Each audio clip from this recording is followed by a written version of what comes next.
Today's topic is a young Indian's woman's view of the world, what she hopes for, what she wants to do, and so on. Hello, everyone. Good to be with you once again. Today, I have with me Shivangi Bose from Delhi. She got a BA in economics from Delhi University, and she works with the same NGO on a pro bono basis that I do. So let's hear from her. Shivangi, it's over to you.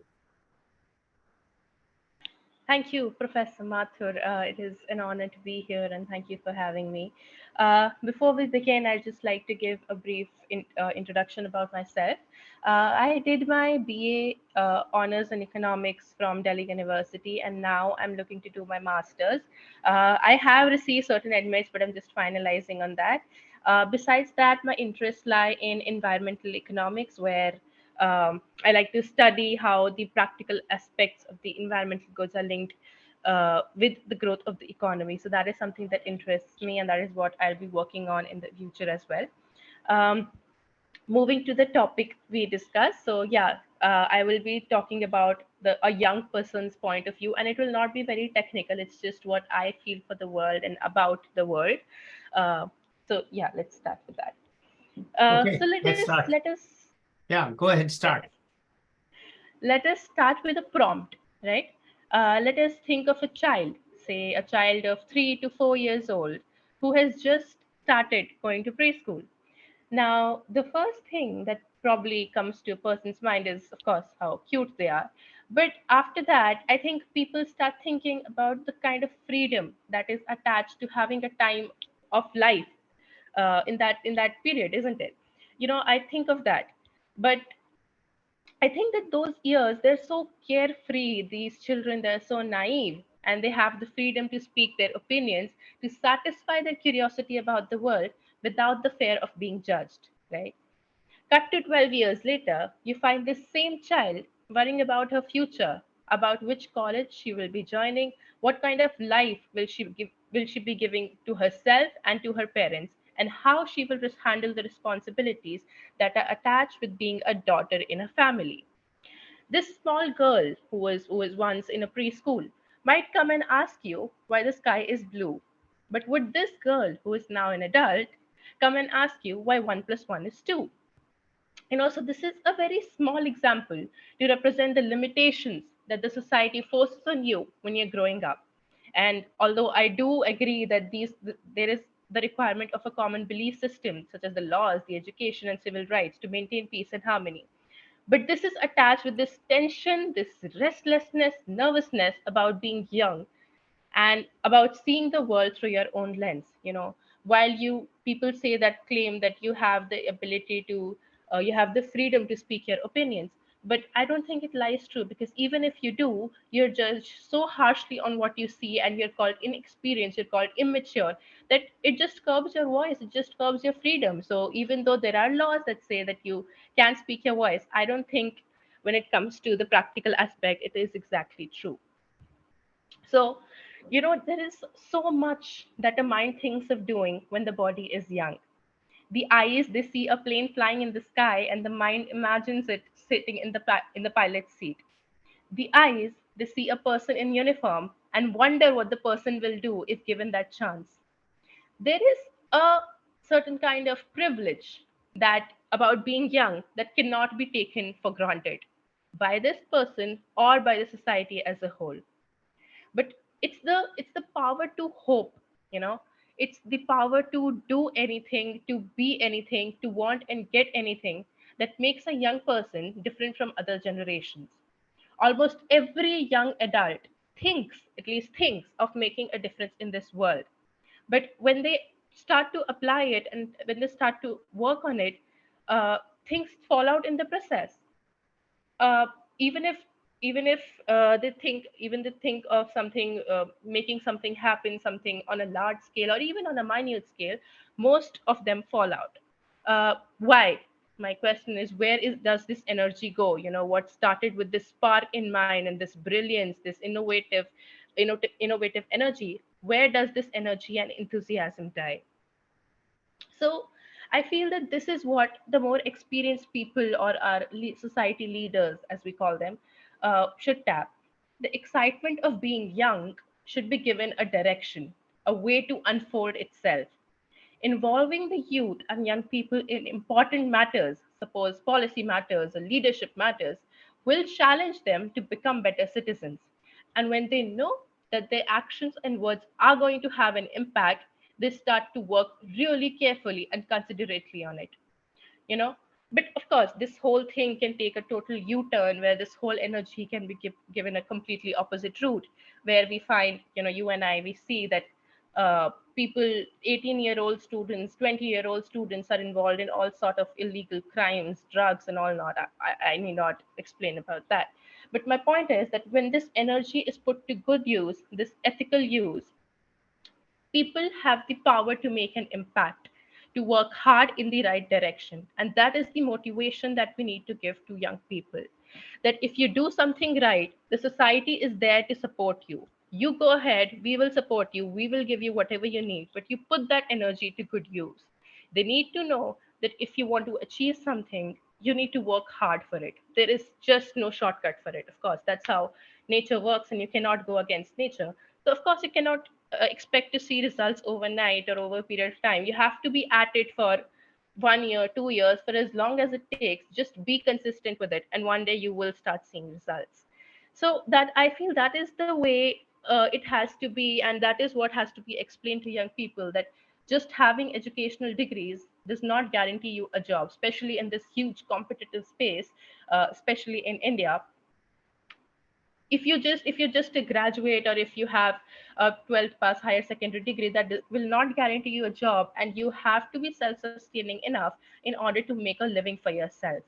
So this medium and this path should has to be created to make them realize, to tell them that you're worth something, your body is young, there is so much you can do, and it has to be realized to them. But there is this also flip side where I see this disconnect between two sections of the society, and it is growing as we speak. This one segment that totally works and lives in this virtual space, like you and I, which has undoubtedly, of course, reduced human effort. But this virtual space is totally disconnected from the way human beings were meant to function.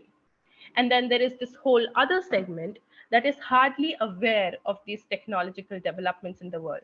And honestly, they couldn't care less. Of course, why would they? How does it affect them? But there exists this inequality with respect to power, with respect to knowledge, and of course, the financial aspects. And the wider this will become, the more segmented this world will be, or on a minor level, the more segmented this country will be. So there is a need for a link that joins these two segments together, right? Because of course you cannot talk about finding life on other planets when you can't even save life on your own. What good use is that? So this is an aspect that I feel is growing, and it has to be tapped to link two peoples of different segments together in order to really take out their potential.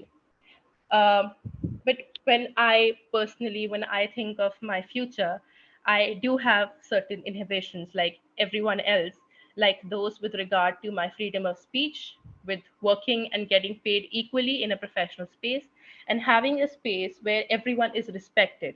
Not just everyone, their attributes and their ideas, and they're not judged for their decisions. Some stereotypes, they're just ingrained in us through generations of patriarchy. But I do believe that they're questioned every time someone stands up against these beliefs. And I also know and I believe that to be a woman is a privilege in itself. There is so much I can do. My thinking is limitless. I can put all that to good use. And you know what they say, that when you educate a woman, you educate a family. So that is the basic building block from where it starts, from where a woman starts seeing the world and herself in the world, that really makes a difference. And that is the spark that has to be tapped. To have this belief in women and to be given the freedom to contribute their ideas, their opinions, and work in ways that they're not questioned every step of the way, will, I think, make people realize the immense power that they hold in uplifting the generation. Um, that is from my side, and that's a really crisp version of all that I wanted to say. But I hope my point was clear, and Yeah, it's that's it. actually quite clear. I have been struggling with this issue because I have through video and other means been in contact with young people, college people, just graduated from college people, and I'm struggling on how to tap their energy. They have energy, and they keep asking me, what should I do? And of course, I don't live in India. I've not lived there for years, but I know people who live there. And I just cannot find a solution to this. A few people, yes, I can tap because I want them to collect some information from the World Wide Web, internet search, put it together. But that's really just not satisfying. Okay? That's not tapping their energy. And I would like to tap this energy. I sense it every time I talk to young people. You have stated it so clearly, but I just cannot find a workable mechanism. Okay. The system is not set up to do it at all. System is not set up to do it at all. And alone as a single person, I have not yet been able to find a way to say, listen, these are 20-year-old people. Uh, they are, of course, going to have fun, but that's understood. But they can also do things. But what things? And how to find the time for them because they have exams and then they have this, they have that. So really, they have part time available to do things. But how to find a coherent program that we can pull all of them together on an as available basis.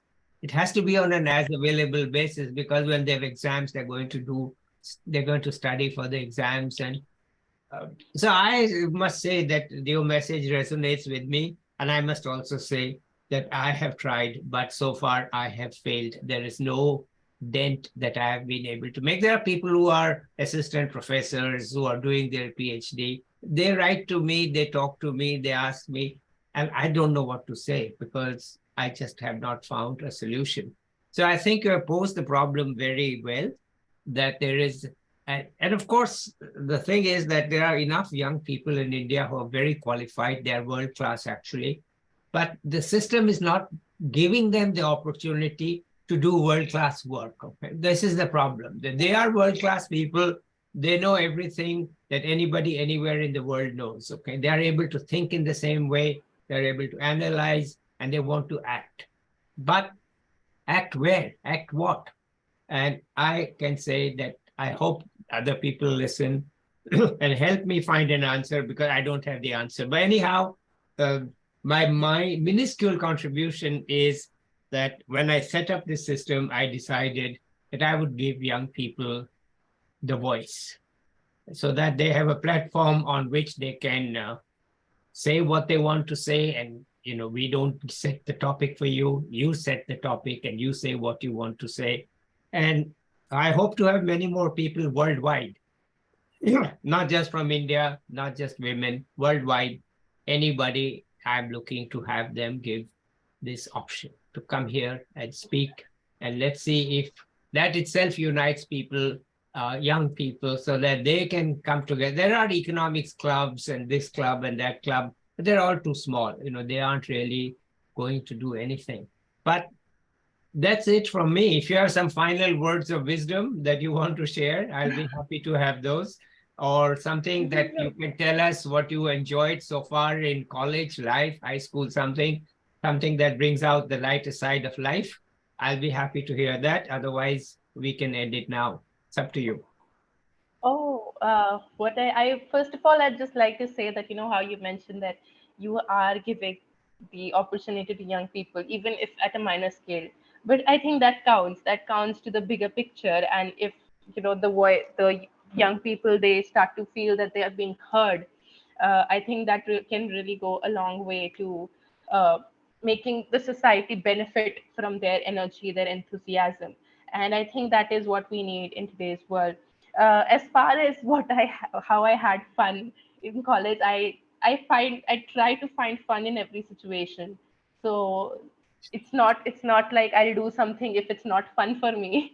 Okay. So even when I was working, I was having fun. So I just make it sort of a way of life. Of course, it's not possible every time, but I do have my, I have means of having fun. And even if I'm in a classroom and I'm getting too bored, I'll probably start drawing something in my copy or something like that. So it's just the small, tiny ways for me to make use of the situation and not get bored out of my mind. Uh, Wonderful, wonderful. A very healthy and pleasant way of living. And okay, so thank you, Shivangi. If you know young people like you who can actually talk, come here and talk, please let them know. And let's see, Absolutely. maybe we'll come back to you on some other serious topics that you have mentioned to me later on. Till then, let's say bye to the Absolutely. viewers. Bye bye. Thank you for